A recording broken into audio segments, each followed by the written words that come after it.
እያንዳንዱ ከውጭ ሀገር ከተላከ ገንዘብ ጀርባ ትጋት፣ ጽናት፣ ዓላማና ፍቅር እንዳለ እንረዳለን። ወደ ሀገር ቤትም ደርሶ ትልም እንደሚያሳካ፣ ጉድለት እንደሚሞላ፣ ወዳጅነት እንደሚያጠናክር ጠንቅቀን እናውቃለን። ፍቅራቸውን ለመግለጽ ወዳጅ ዘመዶቹ ከውጭ ሀገር ወደ ሀገር ቤት የላኩት ገንዘብ ከገንዘብ በላይ ትርጉም ያለው ነውና በላቅ የደንበኞች አገልግሎትና በክብር ማስረከብ ለኛም ክብራችን ነው። በዌስተርን ዩኒየን፣ በዳሃብሺል፣ በመኒግራም ማስተርካርድን ጨምሮ ከ10 በላይ በሚሆኑ ከባንካችን ጋር በሚሰሩ ዓለም አቀፍ የሐዋላ አስተላላፊ ድርጅቶች በኩል ከወዳጅ ዘመድ የተላከሎትን ገንዘብ በተላከሎት ፍጥነት በቀረበው የባንካችን ቅርንጫፍ እንዲቀበሉ ስንጋብዞ በታላቅ ደስታ ነው። ለፈጣንና አስተማማኝ የሐዋላ አገልግሎት ኦሮሚያ ባንክን ይጠቀሙ። ኦሮሚያ ባንክ የሕዝብ እንደምን አምሽታችኋል ተመልካቾቻችን። ከኢቲቪ 57 የምሽት የቢዝነስ መረጃዎችን ይዘን ቀርበናል። ለነዚህ መረጃዎች ደግሞ አጋር የሆነን ኦሮሚያ ባንክን እናመሰግናለን። ወደ ቀዳሚ መረጃችን እንለፍ። በአዲስ አበባ ከተማ የሚገኙ የአምራቾችን ለመደገፍ እየሰራ እንደሚገኝ የአዲስ አበባ ከተማ ምክትል ከንቲባ ዣንጥራር አባይ ገለጹ። በአምራች ዘርፍ ተሳታፊ የሆኑ ነዋሪዎች ከሚመለከታቸው አካላት ጋር ውይይት አድርገዋል። ተጨማሪውን ተከታትለን እንመለስ። የኢትዮጵያ አዲስ አበባ ታምርት ባዛርና ኤግዚቢሽን አምራቾች ምርትና አገልግሎታቸውን ከማስተዋወቅ ባሻገር በአሰራር የሚያጋጥማቸውን ችግሮች ለመፍታት የሚያስችል ባለድርሻ አካላትንና አምራቾችን ያገናኘ ፓናል ውይይት ተካሂዷል። በውይይቱም አምራቾች መንግስት እያደረገላቸው ላለው ድጋፍ አመስግነው በተለያዩ ጉዳዮች ላይም ጥያቄ አንስተዋል። ፋይናንስ በጣም ችግር ነው ያለው። ልዩ መስኮት ብዙ ጊዜ ተብለናል። 2013 2014 ልዩ መስኮት ይዘጋጅላቸዋል በጉምሩክም በባንኮችም ግን የተተገበረ ነገርም የለም፣ የታየም የለም። ይሄ ነገር ግን አብረን መስራት ብንችል እንደ ሀገር ናሽናል ባንክ ላይ ብዙ ጊዜ ሁሉም አፕላይ ያደርጋል። ተሰብስቦ 10 ሰዓት ላይ ነው ወደ ለባንክ የሚተላለፈው። ከዛ በኋላ ነው ኦንላይን ላይ ባንክ ፐርሚት የሚገኘው ወደ ከስተም መሄድ የምንችለውና ያ ጥሩ ለስራው አይሄድም። ካስተም 50 ሚሊዮን መቅረጥ ካለብን ባንክ ጋራንቲ ከሰጠናችሁ እኔ ካልከፈልኩት ባንክ ይከፍላቸዋል። ለምንድን ነው ስራ የምታበዙት ነው? ቦንድ ዌርሃውስ ምናምን መጥቶ ይለካል። አንድ ሽካሪ አልሞላም እንደዚህ በዚህ ሄደ ጥሬ ዕቃ ለብቻው ምናምን። አምራቾቹ ላነሷቸው ጥያቄዎችም የሚመለከታቸው የስራ ኃላፊዎች ምላሽ ሰጥተዋል። የተበዳሪው አቋም ባንከብል መሆን እንዳለበት መርሳት የለብንም። ምክንያቱም ባንከብል ላልሆነ ማለት ለመበደር መስፈርት ላላሟላ ተቋም በሚሰጡበት ጊዜ መልሶ ማግኘት ያቅታቸዋል። የሬጉሌተሪ ኢሹ አለባቸው። ፕላስ ደግሞ ሄዶ ባንኮቹ ሊጠፉም ይችላሉ ማለት ነው። እኛ ባላንስ ነው የምናደርገው። የቦንድድ ዌርሃውስ ኦፕሬተሮች ለቃዎች ደህንነት ማሟላት ያለባቸው መስፈርቶች አሉ ማለት ነው። ስለዚህ እንደ ቃው ባህሪ ለዚህ በዛ አግባብ የተቀመጠ ነው ማለት። ስለዚህ ቀረና ታክስ ሳይከፍሉ 4 ወር ጥሬ ዕቃ ከሆነ ነው 1 አመት የሚቆይበት ስለሆነ የመንግስት ኢንተረስት ያለበት ስለሆነ ያንን ኢንተረስት ሊያስጠብቅ በሚችል አግባብ መስፈርቱን የጠበቀ ደረጃውን የጠበቀ ዌርሃውስ ስለሚያስፈልግ ነው ማለት። ስለዚህ ዋስትናው በዛ አግባብ አስመጩ ኃላፊነት ነው። በውይይቱ የተገኙት አምራቾች ስራቸውን ለማስፋት እንዲያስችላቸው የቦታ ጥያቄ ያቀረቡ ሲሆን ከተማዋ ካላት አቅርቦት አንጻር በማየት ግልጽ በሆነ አሰራር በቅደም ተከተል እንደሚስተናገዱ የአዲስ አበባ ከተማ ምክትል ከንቲባና የኢንዱስትሪ ልማት ቢሮ ኃላፊ ዣንጥራር አባይ ገልጸዋል። አዲስ አበባ ካላት የመሬት አቅርቦት አንጻር ቅድሚያ የሰጠችው አንዱ ኢንዱስትሪው ነው። ቦታ በመደባ ከሚሰጣቸው ዘርፎች አንዱ ኢንዱስትሪው ነው። ኢንዱስትሪው ቦታ በጨረታ ከሚሰጣቸው ውስጥ አይደለም። የደረሰውም ያገኘውም ወደ ልማት የጀመረው አሉ፣ ወስደውም ወደ ልማት ያላስገቡ ኢንዱስትሪያሊስቶች አሉ። ኢንዱስትሪ ልማት ቢሮ ሚሽኑ ምንድነው?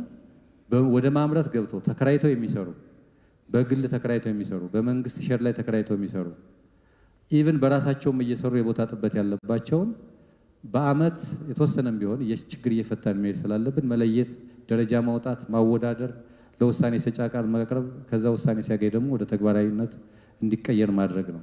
በኢትዮጵያ ምርትና ምርታማነትን በመጨመር የስራ ዕድል በመፍጠር የቴክኖሎጂ ሽግግር በማምጣት ረገድ እንዲሁም የውጭ ምንዛሬን በመቀነስ አምራች ኢንዱስትሪዎች ከፍተኛ ሚና እየተወጡ ይገኛሉ። የጭነት ትራንስፖርትን መቆጣጠርና ማስተዳደር የሚያስችል ሲስተም ተግባራዊ ተደረገ። አዲስ የለማው ሲስተም ብልሹ አሰራሮችን በመከላከል በሎጂስቲክስ ዘርፍ ትልቅ ውጤት ሊያመጣ የሚችል መሆኑ ተገልጿል። አሚር ጌቱ የጭነት ትራንስፖርትን መቆጣጠርና ማስተዳደር የሚያስችለው አዲሱ ሲስተም ብልሹ አሰራሮችን በመከላከል በሎጂስቲክስ ዘርፍ ትልቅ ውጤት ሊያመጣ የሚችል ነው ተብሏል። ሲስተሙን የትራንስፖርትና ሎጂስቲክስ ሚኒስቴርና የኢትዮጵያ አርቲፊሻል ኢንተለጀንስ ኢንስቲትዩት በጋራ ያለሙት መሆኑ ተገልጿል። የትራንስፖርትና ሎጂስቲክስ ሚኒስትር ዴኤታ ደንጌ ቦሩ አዲስ ስለለማው ሲስተም ይናገራሉ።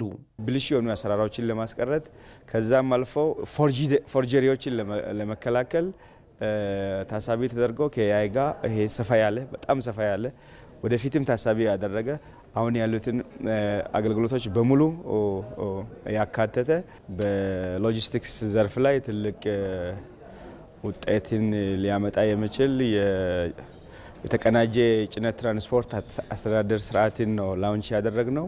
ሲስተሙ የጭነት ተሽከርካሪዎችን የወጪና ገቢ እንቅስቃሴ ለመቆጣጠር የሚያስችል መሆኑንም ነው ሚኒስትር ዴኤታው የሚገልጹት። ተሽከርካሪዎች አንድ ድንበር ላይ አይደለም የሚቆሙት፣ ከአንድ መነሻ ተነስቶ ብዙ ሀገራቶችን አቋርጦ ይሄዳሉ። ስለዚህ አንድ ተሽከርካሪ ከየትም መጥቶ ወደ ኢትዮጵያ መጥቶ ሊሻገር ቢፈልግ በኦንላይን የድንበር የማስገቢያ የመውጫ ፍቃዶችንም በዚህ ፕላትፎርም ስለምንሰጥ ቀጣዩን እድገት ታሳቢ ያደረገ እነዛን ጉዳዮች በሙሉ የሚያግዝና የሚደግፍ ነው። ቴክኖሎጂው የሎጂስቲክስ አገልግሎት ተጠቃሚ የሆኑ ተቋማትን ህጋዊነት ለማረጋገጥ የሚያስችል የተደራጀ የዲጂታል አሰራር መሆኑም ተገልጿል። ከሲስተሙ ጀነሬት የሚደረጉ ሰርቲፊኬቶች አሉ። እነዛ ሰርቲፊኬቶች ከትክክለኛ ከተቋሙ ነው ወይ ጀነሬት የተደረጉ የሚለውን ለመለየት ኪውአር ኮድ ቴክኖሎጂ ተጠቅመናል። በዛ አማካኝነት በኪውአር ኮድ ስካን በማድረግ ያንን በማንበብ ትክክለኛ አይደለም የሚለውን ማጣራት ይቻላል ማለት ነው። ፎርጀሪን በዚህ መንገድ መከላከል እንችላለን ማለት ነው። ሲስተሙን ለማልማት 1 ዓመት የፈጀ ጊዜ የወሰደ ሲሆን በ40 ሚሊዮን ብር በጀት የለማ ስርዓት መሆኑም ተገልጿል። ቀጥለናል። በማክሮ ኢኮኖሚ ማሻሻያው ልዩ ትኩረት ከተሰጣቸው ዘርፎች መካከል የማምረቻ ኢንዱስትሪ በጉልህ ይጠቀሳል። ዘርፉ በተለይ በተኪ ምርት ስራ ላይ በማተኮር ከውጭ ለሚገቡ ምርቶች የሚወጣውን የውጭ ምንዛሬ ማስቀረት እንዲችል ርብርብ እየተደረገ ነው። ኤክሴል የፕላስቲክ ፋብሪካ ከውጭ የሚገቡ ምርቶችን በመተካት በተለይም የኤችዲፒኢ 630 የተሰኘ የውሃ ፓይፕ በኢትዮጵያ በብቸኝነት እያመረተ ይገኛል። ወይንሸት ደጀኔ ተጨማሪውን ይዛለች። የኢትዮጵያ ታምርት ንቅናቄ አካል የሆነው የኢትዮጵያ አዲስ አበባ ታምርት ንቅናቄ በከተማዋ በማምረቻው ዘርፍ የተሰማሩ ፋብሪካዎችን በማበረታታት ዘርፉ እንዲነቃቃ እያደረገው ይገኛል። ከተመሰረተ ከ30 ዓመታት በላይ ያስቆጠረው ኤክሴል ፕላስቲክ ፋብሪካም ለመጠጥ ውሃ ዝርጋታና ለቤት ውስጥ መገልገያ የሚውሉ ተኪ ምርቶችን ጨምሮ 150 አይነት የፕላስቲክ ምርቶችን እያመረተ ለገበያ እያቀረበ ነው። የፋብሪካው ዋና ስራ አስኪያጅ ደመላሽ ወርቁ ፋብሪካው ከውጭ የሚገቡ የፕላስቲክ ምርቶችን በሀገር ውስጥ ለመተካት እየሰራ እንደሚገኝ ይገልጻሉ። ዋናው እኛ ሜጀር ፕሮዳክታችን ኤችዲፒ ፓይፕ፣ ዩፒቪሲ ፓይፕ፣ ኬዚንግ ፓይፕ፣ ፒፒአር ምንላቸው ናቸውና ሞር ኤችዲፒ ለመጠጥ ውሃ ዝርጋታ የሚያገለግሉ ትልልቅ ሳይዝ ያላቸው በኢትዮጵያ ብቸኛ የሚያደርገን እስከ 630 አውተር ዲያሜትር ያለው ትልልቅ ሳይዝ ፓይፖችን እናመርታለን። እኛ ግን እዚህ የምናመርተው ጥሬ ዕቃው ነው የሚመጣው። ያ ጥሬ ዕቃ በሚፈለገው መልኩ ለሚፈለገው ዲያሜትር በሚፈለገው ሳይዝ እና ቲክነስ ይመረታል። ስለዚህ አንደኛ የውጭ ምንዛሬውን ኦልሞስት በ45% ይቀንሳል ብለን ነው የምናስበው። ጥሬ ዕቃ ኳሊቲውን እንመርጣለን። የራሱ ዳሽታ አለው፣ የራሱ ፓራሜትሮች አሉት። በዛ መሰረት የተመረጠ ጥሬ ዕቃን እሱን ወደ ምርት ስናውልም በከፍተኛ ጥንቃቄና ጥራት ነው። ስለዚህ ያ ደግሞ ምንን ቤዝ ያደርጋል? አይሶ ስታንዳርድን ቤዝ ያደርጋል። ሁሉም ምርቶቻችን በአይሶ ስታንዳርድ መሰረት ነው የሚመረቱ። አሁን ግን ሞር ተደራሽነታችንን በሁሉም ክልሎች ማለት ይቻላል አስፍተናልና የሚፈለገውን ግብ እየመታ ነው። ይበልጥ ደግሞ ወደፊት ብዙ ማስፋፋያዎችም ስለሚኖሩን ወደ ተሻለ ነገር እንደርሳለን ብዬ ተስፋ አደርጋለሁ። የማክሮ ኢኮኖሚ ማሻሻያው ተግባራዊ መደረግ የውጭ ምንዛሪ እጥረትን በመቀነስ የፋብሪካውን ስራ ማሳደጉንም ነው ዋና ስራ አስኪያጁ ተናገሩት። እንደ ሀገር የማክሮ ኢኮኖሚው የራሱ አስተዋጽኦ አለው። ጥቅሙ ደግሞ በጣም ከፍተኛ ነው። ምክንያቱም ፎሪን ከረንሲ ማግኘት በጣም ከባድ ነበር በፊት። ወይራስ አሁን ግን ምንድነው ፎሪን ከረንሲ አቬሌቢሊቲው ከፍተኛ ነው። ሁሉም ባንክ እንስጣችሁ ነው። በተቃራኒው ካሹ ነው የሚጠፋው። ሎካል መኒው ነው እንጂ የሚጠፋው ፎሪን ከረንሲ በደንብ መገባ አለ ዋንስ ካሹ ካለ። ኤክሴል ፕላስቲክ ፋብሪካ ከ300 በላይ ለሚሆኑ ዜጎች የስራ ዕድልን ፈጥሯል። ብዙ ድርጅቶች ብሰራም ኤክሴል ላይ ያገኟቸው ጥቅሞች አንደኛ ነገር ያለው የቴክኖሎጂው እድገት በደንብ የሚታይና ከታች ጀምረን እስካሁን ላለንበት ደረጃ ለመድረስ የማሽኖቹ አዲስነት የማሽኖቹ በቴክኖሎጂ የታገዙ መሆናቸው ምርታማነታቸው እጅግ ከፍተኛ መሆናቸው ከሌሎች ድርጅቶች አንፃር እነዚህ ከፍ በማለታቸው የምናገኛቸው ጥቅሞች በጣም ጨምረውልናል። ብዙ ማላቃቸው ነገሮች እዚህ ይመረታሉ። ብዙ አሁን ያላያቻቸው ብዙ ምርቶች አሉ። ለምሳሌ የስቴዲየም ወንበሮች አሉ። የከርሰ ምድር ውሃ የሚወጣ ኬዚንግ ፓይፕ ይባላሉ። ብዙ የሃውስሆልድና ለውሃ መስመር የሚሆን ለመብራት የሚሆን ብዙ ነገሮች የሚመረትበት ስለሆነ ይሄን እንዳቅ አድርጎኛል።